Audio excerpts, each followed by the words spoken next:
You're strapped to a VA hospital bed, your spine shattered, every breath a battle, clinging to the two people you trusted most. Then, through that fogged-up window, you see them, your husband and sister, tangled in a filthy, forbidden kiss, spitting on your sacrifice, your love, your very existence. They didn't just betray you, they ripped your soul apart, laughing while you bled. The pain? It's a white-hot blade, twisting deeper with every heartbeat. You want to scream, to burn it all down. So did I. I'm Jessica Monroe. I'm 36 years old. And I clawed my way back from their treachery. Before that hospital window shattered my world, I thought I had it all. Tacoma, Washington, was my battleground, a city humming with the pride of Joint Base Lewis McChord, where I built a life after Afghanistan. My nonprofit, Heroes Haven, was my new mission, helping veterans find jobs, homes, and hope. I poured my soul into every event, every handshake with a struggling vet, believing I was making a difference. My office, a cozy 500-square-foot space near the base, buzzed with plans for our next job fair, 10 miles from downtown. I thrived on the chaos, the late nights, the victories when a vet landed a job. It felt like I was still serving, just without the uniform. Michael Reed was my rock, or so I believed.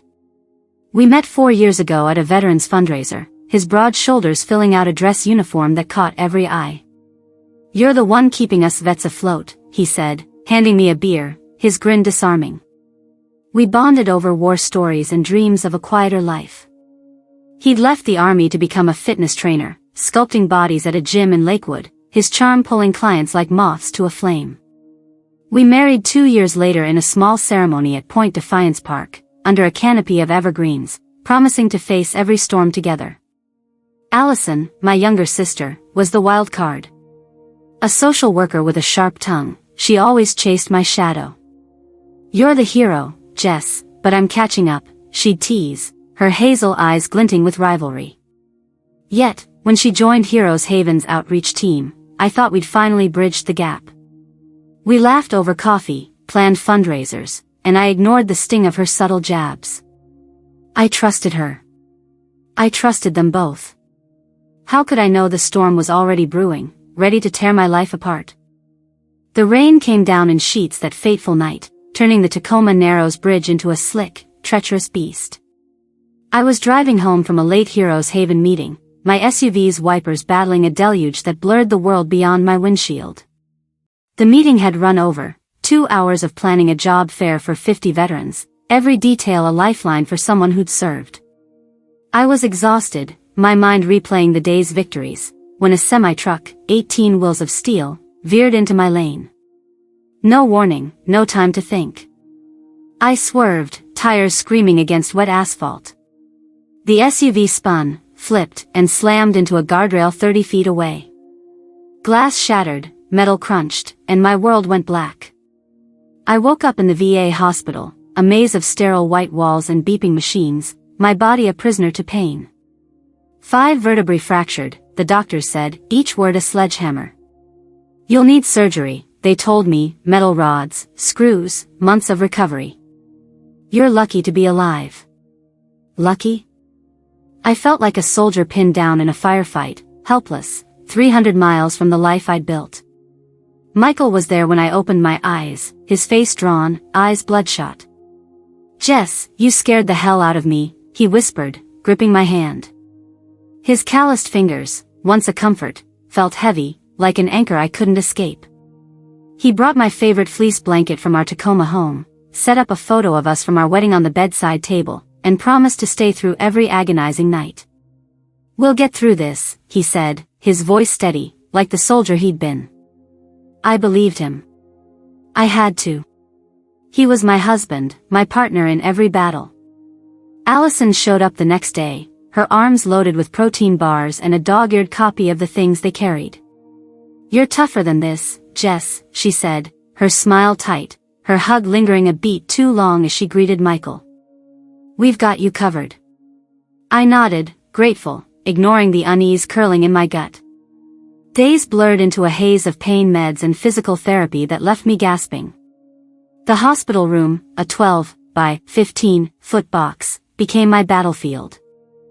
I couldn't sit up without help, couldn't even reach for a cup of water. Independence, the core of who I was, had been ripped away. Michael and Allison took shifts, a tag team I thought was my lifeline. Michael came after his gym sessions in Lakewood, his duffel bag slung over one shoulder, smelling of sweat and cologne. Allison spent mornings with me, her laptop open to Heroes Haven spreadsheets, her chatter about fundraisers a distraction from the pain. But something felt off. Their glances held too long, like they were sharing a secret I wasn't privy to. Once, I caught Allison's hand brushing Michael's arm as they laughed over some inside joke. "What's so funny?" I asked, my voice weak but sharp. "Just a dumb gym story," Michael said, too quickly, his eyes darting away. Allison chimed in, "Yeah, Jess, you'd hate it." Their phones buzzed at the same time, notifications they silenced without a word. I tried to dismiss it. Pain meds, I told myself, were clouding my judgment. But the doubts grew, sharp as shrapnel. They'd step into the hallway for coffee runs that lasted 20 minutes, their voices hushed, stopping when I called out. One night, I woke from a fitful sleep to find them gone, the room empty except for the hum of machines. Allison's jacket was still on the chair, Michael's water bottle on the table. "They're probably grabbing food," the nurse said when I asked. But the clock read 1 a.m., and the cafeteria was closed. When they returned, Michael's hair was damp from the rain, Allison's cheeks flushed. "Where were you?" I pressed, my voice brittle. "Just needed air," Allison said, avoiding my eyes.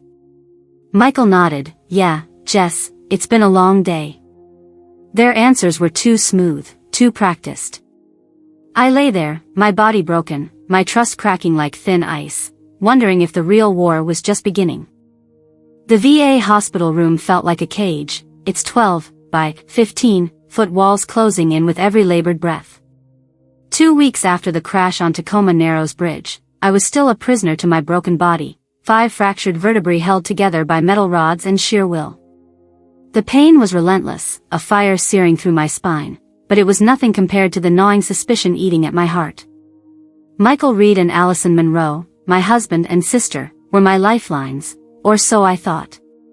Their visits, once a comfort, now carried a shadow I couldn't ignore. Their hushed hallway talks, their synced phone buzzes, their too quick excuses, it all pointed to something I refused to name. But on that gray Tacoma afternoon, the truth clawed its way out, and it burned like napalm. I'd been drifting in and out of a painkiller haze, the kind that dulls your edges but sharpens your instincts. Michael had arrived around 3 p.m., his gym bag slung over his shoulder, his cologne cutting through the hospital's antiseptic stench. Allison was already there, her laptop open on the visitor's chair, pretending to work on Heroes Haven spreadsheets. "How's my warrior doing?" Michael asked, his voice smooth, his hand brushing my forehead. I forced a weak smile, my eyes heavy, but I wasn't asleep, not this time. "She's hanging in there," Allison said, her tone clipped, her glance at Michael too intimate, too loaded. They thought the meds had knocked me out, but I was wide awake, every nerve screaming, waiting for the mask to slip. They stepped into the hallway, murmuring about needing coffee, their footsteps fading. The suspicion that had been festering since their late-night absences and evasive answers boiled over. With every ounce of strength, I propped myself up on my elbows, ignoring the white-hot pain shooting down my back. The hospital window, fogged by Tacoma's endless drizzle, was my only view. And there they were, 10 feet away, framed like a sickening tableau. Michael's hand cupped Allison's face, his thumb tracing her jaw. She leaned into him, her fingers gripping his jacket. Then they kissed, deep, hungry, a lover's kiss that wasn't their first. It was raw, practiced, a betrayal so vile it sucked the air from my lungs. My heart pounded, a war drum in my chest, as I watched my husband and sister defile everything I'd fought for, my marriage, my family, my honor. I collapsed back onto the bed, my vision blurring, not from pain but from rage. The room spun, the beeping monitors mocking my helplessness. They'd done this while I lay here, broken, dependent, a wounded soldier they'd left behind. How could you? I whispered to the empty room, my voice cracking, tears burning my cheeks. But I couldn't let them see me break. Not yet. I wiped my face, steadied my breathing, and lay still as they re-entered, their faces flushed, their lies polished. Coffee was cold, Michael said, setting a cup on the table, his eyes avoiding mine. Yeah, line was long, Allison added, her smile forced, her hands fidgeting. I nodded, my jaw tight, every word a blade I swallowed. Thanks, I muttered, my voice a fragile mask. Inside, I was a furnace of fury and grief. The kiss wasn't just a betrayal, it was a declaration of war. They thought I was too weak to fight, too doped up to see. But they'd underestimated a veteran who'd survived ambushes in Afghanistan. I'd been trained to watch, to wait, to strike when the enemy least expected. You okay, Jess? Michael asked, his concern a mockery. Just tired, I lied, my eyes locked on his, searching for a flicker of guilt. There was none. Allison busied herself with her laptop, her silence deafening. I clung to that rage, letting it forge a new resolve. They'd pay for this, not today, not from this bed, but soon. I'd make sure of it. The VA hospital's fluorescent lights buzzed like a swarm of wasps, each flicker a reminder of the betrayal seared into my mind. That kiss between Michael Reed and Allison Monroe, framed by the rain-streaked window, wasn't just a dagger to my heart, it was the prelude to a deeper, more sinister wound. 3 days after I'd caught them, my body still chained to this 12 by 15-foot prison, I uncovered a truth that made their infidelity look like child's play. They weren't just stealing my love, they were plotting to gut my life's work, my non-profit hero's haven, and the dreams of every veteran I'd sworn to protect. The pain was a chasm, swallowing me whole, but it was also the spark that would ignite my fight. I'd taken to feigning sleep, a tactic honed in Afghanistan to eavesdrop on the enemy. The painkillers dulled my edges, but my instincts were razor-sharp. Michael and Allison, smug in their belief that I was oblivious, grew careless. That afternoon, they lingered in my room, thinking the meds had knocked me out. Michael sat by the window, his gym-toned frame slouched, scrolling through his phone. Allison perched on the visitor's chair, her fingers tapping nervously on her laptop. We need to move fast, Allison whispered, her voice low but clear, like a sniper's report. The board's meeting in 2 weeks. If we can show Jess is unfit, we can push for control of Hero's Haven. My blood ran cold, my pulse hammering against the restraints of my broken spine. Michael leaned closer, his voice a conspiratorial hiss. The doctor said her recovery's shaky. We can use that. Say she's too unstable to lead, get her to sign over power of attorney. Allison nodded, her hazel eyes glinting with ambition. The fund's sitting at $200,000. We redirect it to operational costs, and no one's the wiser. Those vets won't know their money's gone. I lay there, eyes closed, every word a fresh wound. Hero's Haven wasn't just my job, it was my redemption, my way of giving back to the brothers and sisters who'd faced hell with me.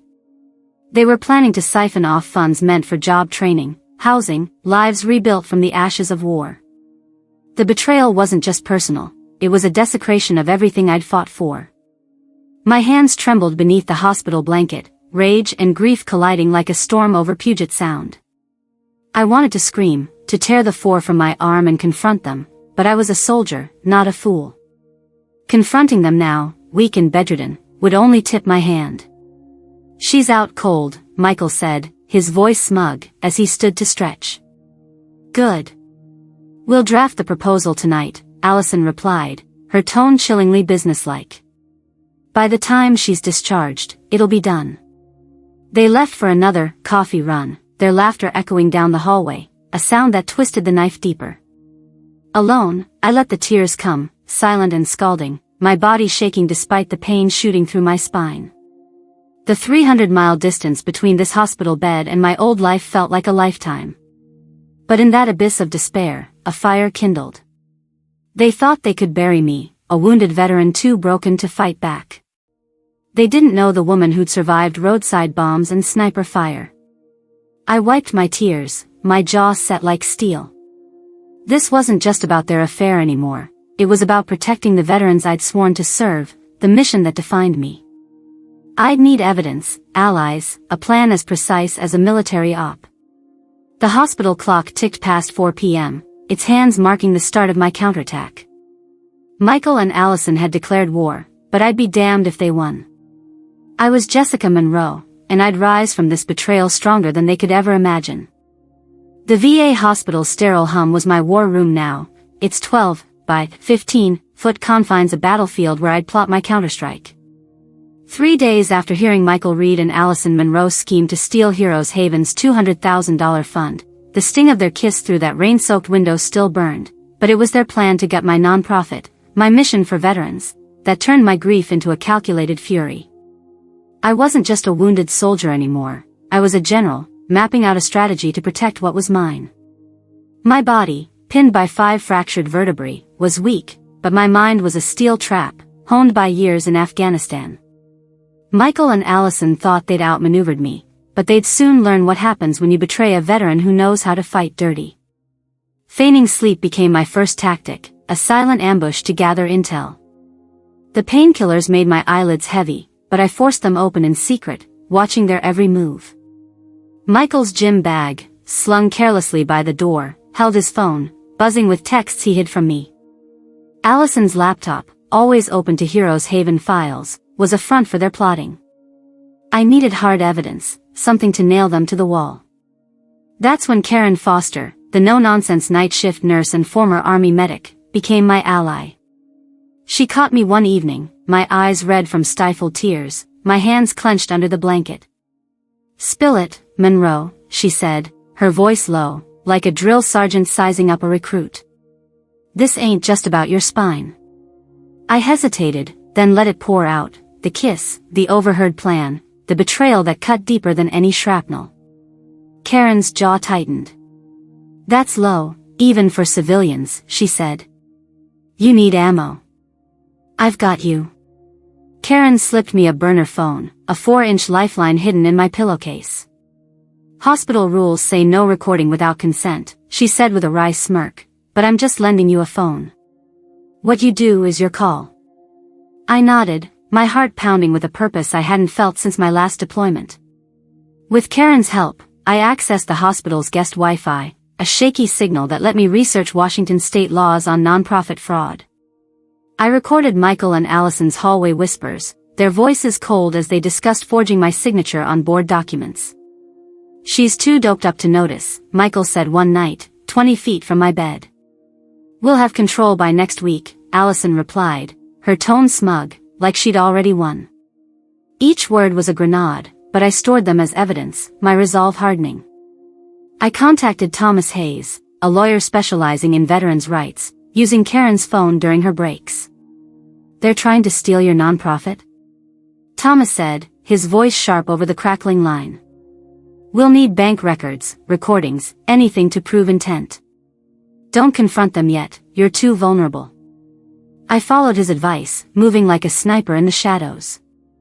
I asked Michael to bring my laptop, claiming I wanted to read veterans' thank you emails to lift my spirits. He obliged, unaware I was digging into Heroes Haven's accounts. Late at night, when the hospital was quiet, I found it, $10,000 already siphoned to an account in Michael's name, labeled, consulting fees. My stomach churned, but I screenshotted every transaction, my fingers trembling with rage. Karen helped me set traps, casual comments to test their reactions. The board's asking about Jess's recovery, she'd say during rounds, watching their faces pale. They're worried about the fund's security. Michael's eyes darted to Allison, who forced a laugh. "We've got it handled," she said, too quick, too nervous. I was building a fortress, brick by brick, to protect my veterans' dreams. Every recording, every screenshot, was a weapon in my arsenal. The clock on the wall ticked past 8 p.m., marking 3 weeks since my crash. Michael and Allison thought they held all the cards, but I was rewriting the game. They'd face a reckoning, and I'd be the one to deliver it. The VA hospital had been my crucible, forging me from a broken veteran into a warrior ready to strike. For weeks after the crash on Tacoma Narrows Bridge, my body was still tethered to pain, 5 fractured vertebrae, a constant reminder of my fragility. But my mind was a fortress, built on the evidence I'd gathered with Karen Foster's burner phone and Thomas Hayes's legal counsel. Michael Reed and Allison Monroe thought they'd outsmarted me, plotting to steal Heroes Haven's $200,000 fund while I lay helpless. Their kiss through that rain-soaked window and their whispered schemes were my call to arms. Today, at my parents' modest ranch-style home 10 miles from Joint Base Lewis McChord, I'd unleashed the reckoning they never saw coming. I'd orchestrated this confrontation like a military op, every detail precise. My parents, both retired Air Force, believed we were gathering to discuss my recovery. They didn't know the truth, not yet. I wore my old Army jacket, its faded green hiding the back brace that still supported my spine. The mirror showed a woman who'd survived war, betrayal, and now stood ready to reclaim her honor. Karen had slipped me a USB drive with the recordings, my most lethal weapon. Thomas, the lawyer, would arrive mid-meeting, his briefcase loaded with financial records and legal papers. My parents' living room, a cozy 20 by 15-foot space with photos of our family's military service on the walls, was the perfect battleground, neutral, yet steeped in the values Michael and Allison had defiled. Allison arrived first, her heels clicking on the hardwood floor, her face pale under her usual confidence. "Jess, you're looking stronger," she said, her voice strained, eyes darting to the door. "Warriors don't stay down," I replied, my tone ice-cold, watching her flinch. Michael strode in minutes later, his gym-toned frame tense, his smile forced. "Good to see you out of that hospital bed, Jess," he said, his hand grazing my shoulder. I didn't recoil, though his touch burned like betrayal. My parents, seated on the couch, sensed the tension but stayed silent, their military discipline holding them steady. The doorbell rang at 2 p.m., right on cue.